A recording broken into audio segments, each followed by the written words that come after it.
Two Bobbies, a true story of Hurricane Katrina, friendship, and survival. By Kirby Larson and Mary Nethery, illustrated by Jean Castles. Neither Bobby the dog nor Bob Cat has a tail, and some say that's what brought them together. No one knows for sure how they met. Perhaps their owner had a soft spot for pets with no tails. But the two Bobbies, as they've now come to be known, were each exactly the friend the other needed at exactly the right time. This is their story. The city of New Orleans, on the mighty Mississippi, is a place many people and pets call home. Jamming with jazz and dressing up fancy for Mardi Gras, it bustled with life day and night. But on August 29th, 2005, Hurricane Katrina bore down on the city and everyone who lived there, including a wisp of a cat and one puppy. Winds roared to 110 miles an hour. Rain pounded hard and fast. Strong winds pushed walls of water from the Gulf of Mexico into Lake Pontchartrain. Some of the levees holding back the lake gave way. Water poured into the city, deeper and deeper.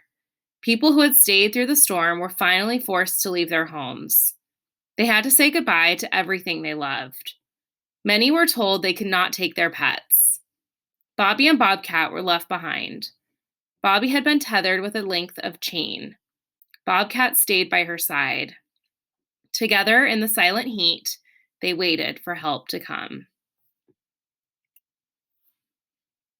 After the storm, volunteers from across the country came to New Orleans to lend a hand. They brought food and water. They rescued people stranded on the roofs of their homes, and they rescued many animals. But with so much damage and confusion, the two Bobbies were not rescued. Their food and water gone, Bobby finally broke free. She dragged along the broken chain with Bobcat close beside her. In the early days after the hurricane, the two Bobbies tried to make their way around oily water littered with debris. After the waters receded, they traveled the buckled streets with no place to call home. Month after month passed as Bobby and Bobcat wandered the devastated city. Their days and nights were filled with danger. Packs of hungry, homeless dogs roamed the streets, fighting smaller animals for food. Were Bobby and Bobcat chased away from any scraps they might have found? With little food to eat or clean water to drink, Bobby's ribs began to show. Bobcat's brown sugar markings started to fade to a dull white.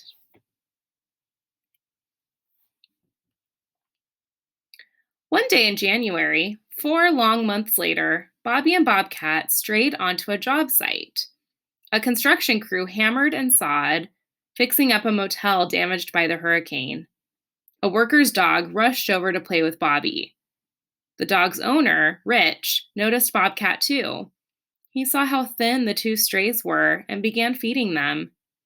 He trimmed Bobby's chain, leaving enough to jingle on the ground because Bobcat liked to follow it. But every time Rich tried to touch Bobcat, Bobby growled. After a week of caring for the two Bobbies, Rich got some bad news when his boss came to the job site. He had given permission for one dog, but not two dogs and a cat. He said Bobby and Bobcat had to go.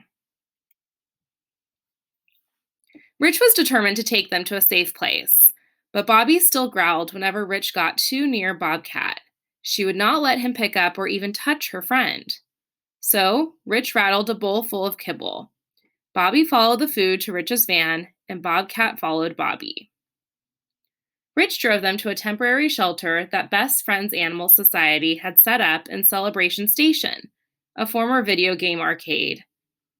The shelter was completely filled with homeless dogs and cats, but a volunteer welcomed them in, even naming them Bobby and Bobcat for their bobbed tails.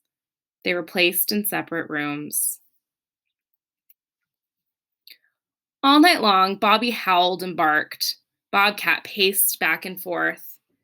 No one could sleep with Bobby making such a ruckus, So volunteers made a large pen for her and put Bobcat in his small carrier inside Bobby's new cage. Bobby lay in front of Bobcat and whimpered. The volunteers opened the small cage to see what would happen. The two Bobbies touched noses. Together again at last. For the next few minutes, the volunteers studied Bobby and Bobcat.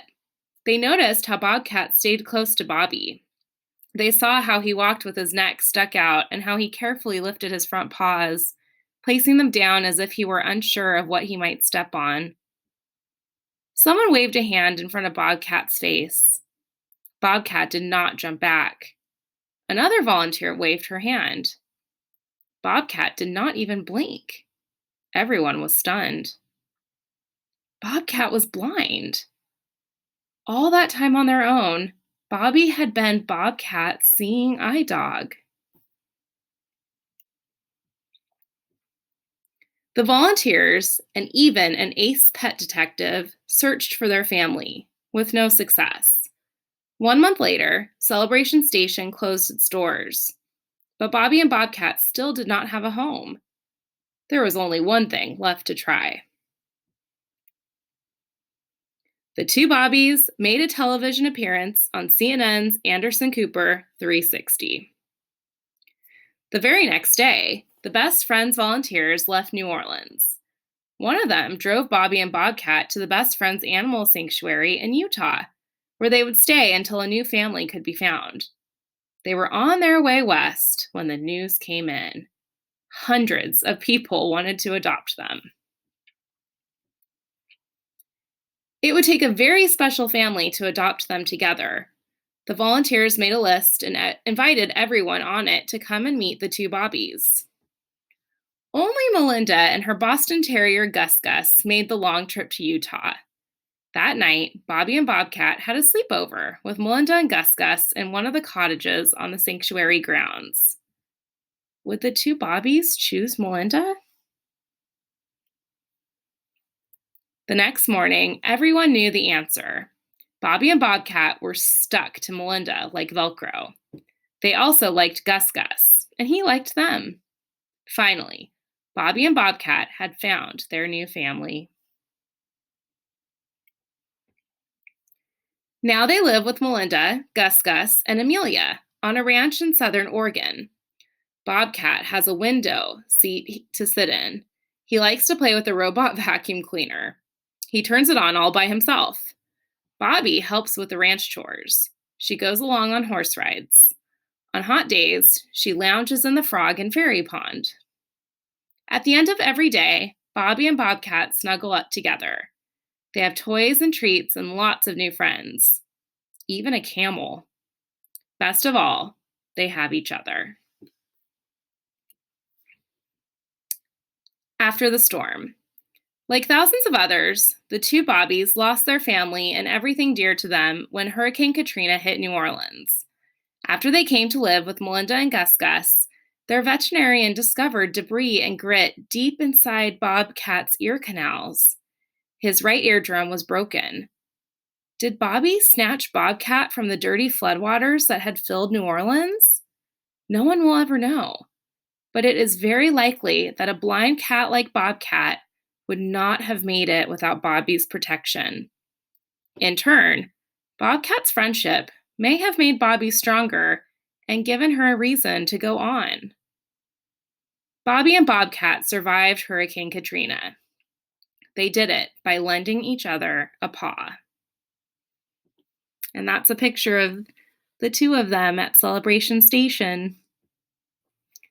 The end.